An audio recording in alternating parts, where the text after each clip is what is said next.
নমস্কার viewers, welcome back to my channel. আজকে আমি আপনাদের সাথে দুটি রেসিপি শেয়ার করব, চিকেন কষা ও ফ্রাইড রাইস। তো আমি প্রথমে উপকরণগুলো আপনাদেরকে বলে দিচ্ছি।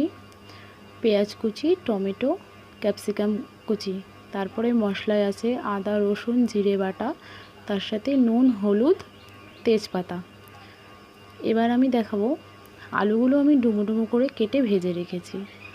এবার আমি গ্যাসটা জ্বালিয়ে নিচ্ছি। গ্যাসটা জ্বালানোর পরে আমি কড়াইটা বসিয়ে দিলাম। এতে কিছুটা তেল রয়েছে, আলু ভাজার পরে এটুকু তেল ছিল। এর সাথে আমি কিছুটা সাদা তেল মিশিয়ে দিচ্ছি।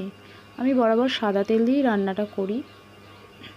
তেলটা গরম হয়ে যাওয়ার পর আমি এতে তেজপাতা ফোড়ন দিয়ে দিলাম। তেজপাতাটা হালকা করে আমি ভেজে নেব, গ্যাসটা তাই কমিয়ে দিলাম। তেজপাতাটা ভাজা হয়ে আসলে আমি দিয়ে দেবো পেঁয়াজ কুচি। পেঁয়াজ আমি বেশ অনেকটাই রেখেছি, যেহেতু চিকেন কষা হচ্ছে তাই। পেঁয়াজ কুচিটা আমি ভালো করে লাল লাল করে ভেজে নেব। আমি এটা নাড়াচাড়া করে দিচ্ছি যাতে সব কটা পেঁয়াজই ভালো করে ভাজা হয়।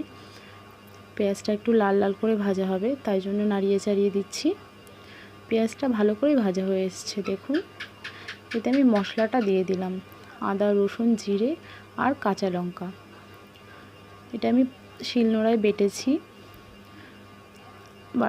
ভাজাটাকে এবার ভালো করে কষিয়ে নেব। এতে এবার আমি স্বাদ মতো নুন আর পরিমাণ মতো হলুদ দিয়ে দিলাম। দিয়ে মশলাটা আমি কষাতে থাকবো। মশলাটা কষা হচ্ছে, এতে আমি টমেটো কুচিগুলো দিয়ে দিলাম। টমেটো কুচি দিয়ে মশলাটা ভালো করে নাড়াচাড়া করে দিয়ে আমি এতে মাংসগুলো দিয়ে দেব। মাংসগুলো আমি আগে থেকে ভালো করে ধুয়ে রেখেছি। মাংসগুলো দেওয়া হয়ে গেলে এটা আমি ভালো করে নাড়াচাড়া করে দেব, মশলাগুলো যাতে সবকটা মাংসর সাথে লাগে। মাংসটা এবার ভালো করে নাড়াচাড়া করিয়ে আমি কষানোর জন্য রাখছি। তারপর এতে ক্যাপসিকাম কুচিগুলো দিয়ে দিলাম। মাংসটা কষানো হচ্ছে, এতে এবার আমি আলুগুলো দিয়ে দেব। মাংসটা আলুগুলো দিয়ে নাড়াচাড়া করছি। অনেকটাই তেল ছেড়ে এসেছে দেখুন। এবার এতে আমি জলটা দিয়ে দিচ্ছি। জলটা দিয়ে মিশিয়ে দেব। ভালো করে নাড়িয়ে আমি এটা এবার ঢাকা দিয়ে দেব। ফিরে আসছি একটু পরে। ফিরে এসে ঢাকাটা খুললাম, দেখুন মাংসটা ফুটে এসেছে, আলুগুলো সেদ্ধ হয়ে গেছে।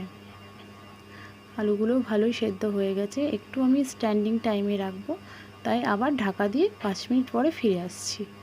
এদিকে আমি গ্যাসটা জ্বালিয়ে নিচ্ছি। ফ্রাইড রাইসের জন্য হাঁড়িতে জল বসালাম। জলটা গরম করতে দেব।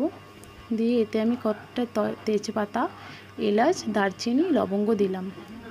এবার এতে কাজু, কিশমিশ, মটরশুঁটি, ক্যাপসিকাম আর গাজর রেখেছি। এটা হলো জায়ফল জয়িত্রী, যেটা মশলাটা আমি দেব। আর চালটা আমি ভিজিয়ে রেখেছি আগে থেকে, আধা ঘন্টা আগে। দেখুন জলটা ফুটে এসছে, তাই আমি এতে চালগুলো দিয়ে দিচ্ছি। এটা বাসমতি চাল। চালগুলো আমি ভিজিয়ে নরম করে নিয়েছিলাম একটু। এবার চালগুলো সব হাঁড়িতে দিয়ে দিলাম। তাতে আমি একটু সাদা তেল দিয়ে দিচ্ছি, যাতে ভাতগুলো একে অপরের সাথে লেগে না আসে। দেখুন ভাতটা ফুটে এসছে বন্ধুরা, মনে হচ্ছে হয়ে গেছে। তাই আমি একটু দেখে নিচ্ছি। ভাতটা ফুটে এসেছে, হ্যাঁ আমি দেখে নিলাম। আমি ভাতটা নামিয়ে নেব। এবার অন্য একটা গ্যাস জ্বালিয়ে আমি কড়াইটা বসিয়ে দিলাম। এই কড়াইটা গরম হয়ে গেলে এতে আমি জায়ফল জয়িত্রীটা হালকা করে ভেজে নেব। হালকা করে ভাজা হয়ে গেলে এটা আমি শিলনোড়ায় বেটে নেব। ভাজা হয়ে গেছে, তাই নামিয়ে একটি পাত্রে রাখলাম। রেখে আমি কড়াইটা আবারও বসিয়ে দিয়েছি। কড়াইয়ে তেল দিয়ে তেলটা হালকা গরম করে নেব। তেলটা গরম করে এতে আমি সবজিগুলো ভেজে নেব। প্রথমে গাজর দিলাম। গাজরগুলো ভেজে নেব। গাজরগুলো ভাজা হয়ে গেলে এবার আমি ক্যাপসিকামগুলো দিয়ে দিলাম। ক্যাপসিকাম দিয়ে আমি ক্যাপসিকামটাও গাজরের সাথে ভালো করে ভেজে নেব। ভালো করে নাড়াচাড়া করে দিচ্ছি। নাড়াচাড়া করে ভালো করে ভাজা হয়ে গেছে, তাই আমি একটা পাত্রে এটা নামিয়ে নিলাম। সবকটাই নামিয়ে নেব। এবারে আমি এই তেলেই কাজু ও কিশমিশটা ভাজা করে নেব। কাজু কিশমিশটা ভালো করে ভাজবো। আমি এটা আগে থেকে জলে ভিজিয়ে রেখেছিলাম। এবার এটাও নামিয়ে নিলাম। নামিয়ে নিয়ে আমি যে ভাতটা উপর দিয়ে রেখেছিলাম সেই ভাতের সাথেই মিশিয়ে দেব সব কটা জিনিস। প্রথমেই ভাজা সবজিগুলো, কাজু কিশমিশ ভাজাটা মিশিয়ে দিলাম।